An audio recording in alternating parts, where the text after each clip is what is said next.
അസ്സലാമലൈക്കും. നമ്മൾ എത്ര പേര് ഭാഗ്യവാന്മാരാണ്, അള്ളാഹുവിൻ്റെ അനുഗ്രഹം നമുക്ക് ലഭിച്ചിട്ടുണ്ട് എന്ന് മനസ്സിലാക്കി തരുന്ന ഒരു അധ്യായമാണ് ഞാൻ നിങ്ങളുടെ മുന്നിൽ ഇന്ന് അവതരിപ്പിക്കാൻ പോകുന്നത്. ഇത് കേൾക്കുമ്പോൾ നിങ്ങൾക്ക് തന്നെ മനസ്സിലാവും നിങ്ങൾ എത്രത്തോളം ഭാഗ്യം ചെയ്തവരാണ്, അല്ലെങ്കിൽ നിങ്ങൾക്ക് അനുഗ്രഹം നൽകിയിട്ടില്ല എന്നുള്ളത്. അധ്യായം 62 സൂറ ജുമായിലെ രാജാവും പരമപരിശുദ്ധനും പ്രതാപശാലിയും യുക്തിമാനുമായ അള്ളാഹുവേ, ആകാശങ്ങളിലുള്ളതും ഭൂമിയിലുള്ളതുമെല്ലാം പ്രകീർത്തിച്ചു കൊണ്ടിരിക്കുന്നു. എന്തുകൊണ്ടാണ് ആകാശഭൂമിയിലുള്ള സർവവും അള്ളാഹുവിനെ പ്രകീർത്തിക്കുന്നത്? നമ്മൾ പഠിച്ചു, സൃഷ്ടാവിന്റെ കൈകൾ എന്ന അംശമാണ് പ്രകൃതിയിലുള്ള എല്ലാ കാര്യം, അല്ലെങ്കിൽ പ്രപഞ്ചത്തിലുള്ള എല്ലാ കാര്യം നിയന്ത്രിച്ചുകൊണ്ടിരിക്കുന്നത്. എല്ലാ ജീവന്റെയും നിയന്ത്രണവും അവന്റെ കയ്യിലാണ്. മരണവും എല്ലാം അവന്റെ കൈകളിലാണ്. അപ്പൊ അതുകൊണ്ടാണ് എല്ലാം അള്ളാഹുവിനെ പ്രകീർത്തിക്കുന്നത്. അക്ഷരജ്ഞാനമില്ലാത്തവർക്കിടയിൽ തന്റെ ദൃഷ്ടാന്തങ്ങൾ അവർക്ക് വായിച്ചു കേൾപ്പിക്കുകയും അവരെ സംസ്കരിക്കുകയും അവർക്ക് വേദഗ്രന്ഥവും തത്വജ്ഞാനവും പഠിപ്പിക്കുകയും ചെയ്യാൻ അവരിൽ നിന്ന് തന്നെയുള്ള ഒരു ദൂതനെ നിയോഗിച്ചവനാകുന്നു അവൻ. തീർച്ചയായും അവർ മുമ്പ് വ്യക്തമായ വഴികേടിലായ ജനങ്ങൾക്ക് അള്ളാഹു മാർഗദർശനം നൽകിയിട്ടുണ്ട്. എങ്ങനെ? വിശുദ്ധ ഖുർആനിലൂടെ. ഇതിലേക്കാണ് യഥാർത്ഥ ഖുർആൻ ഇറക്കപ്പെട്ടിട്ടുള്ളത്. ഖുർആനിൽ എന്താ പറയുന്നത്?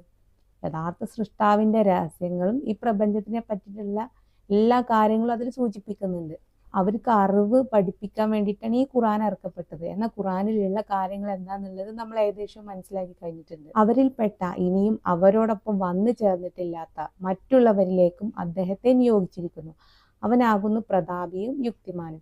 അവരിൽപ്പെട്ട ഇനിയും അവരോടൊപ്പം വന്നു ചേർന്നിട്ടില്ലാത്ത മറ്റുള്ളവരിലേക്ക് എന്ന് പറയുമ്പോൾ നമ്മളൊക്കെ അതിൽ ഉൾപ്പെട്ടു. കാരണം ലോക അവസാനം വരെ ഉള്ള ജനങ്ങളൊക്കെ അതിൽപ്പെട്ടവരാണ്, ആ ഒരു സമുദായത്തിൽപ്പെട്ടവരാണ്. അപ്പൊ ഇവിടെ നബി സല്ലല്ലാഹു അലൈഹി വസല്ലമയുടെ ദൗത്യമാണ് മഹദി ഇമാം എടുക്കുക എന്ന് പറയുന്നുണ്ട്. ഇത് ഖുർആനിലെ യഥാർത്ഥ സത്യങ്ങള് അള്ളാഹു അവർ വഴികേടിൽ നിന്ന് രക്ഷപ്പെടാൻ വേണ്ടിയിട്ടാണ് അവർക്ക് വിശുദ്ധ ഖുർആൻ ഇറക്കി കൊടുത്തത്. നബി സല്ലല്ലാഹു അലൈഹി വസല്ലമയുടെ കാലഘട്ടത്തിൽ നമ്മൾ ആരും തന്നെ ഇല്ല. നമ്മളിലേക്കും നബി സല്ലല്ലാഹു അലൈഹി വസല്ലമ തന്നെ അള്ളാഹു നിയോഗിച്ചിട്ടുണ്ട് എന്ന് ഇവിടെ പറയുന്നു. എന്നിട്ട് ഇവിടെ പറയുന്നുണ്ട്, അത് അള്ളാഹുവിന്റെ അനുഗ്രഹമാകുന്നു, അവൻ ഉദ്ദേശിക്കുന്നവർക്ക് അവൻ അത് നൽകുന്നു, അള്ളാഹു മഹത്തായ പ്രതിഫലം നൽകുന്നവനത്രേ. അത് അള്ളാഹുവിന്റെ അനുഗ്രഹമാണ് എന്ന് പറയുന്നത്. അള്ളാഹു അത് ഉദ്ദേശിച്ചവർക്ക് അത് നൽകുന്നു എന്ന്. അപ്പോൾ ഈ വിശുദ്ധ ഖുർആന്റെ യഥാർത്ഥ സത്യങ്ങള് നമ്മൾ ഇന്ന് മനസ്സിലാക്കിക്കൊണ്ടിരിക്കുന്നുണ്ടെങ്കിൽ അത് നമുക്ക് അള്ളാഹു നൽകിയ അനുഗ്രഹമാണ്.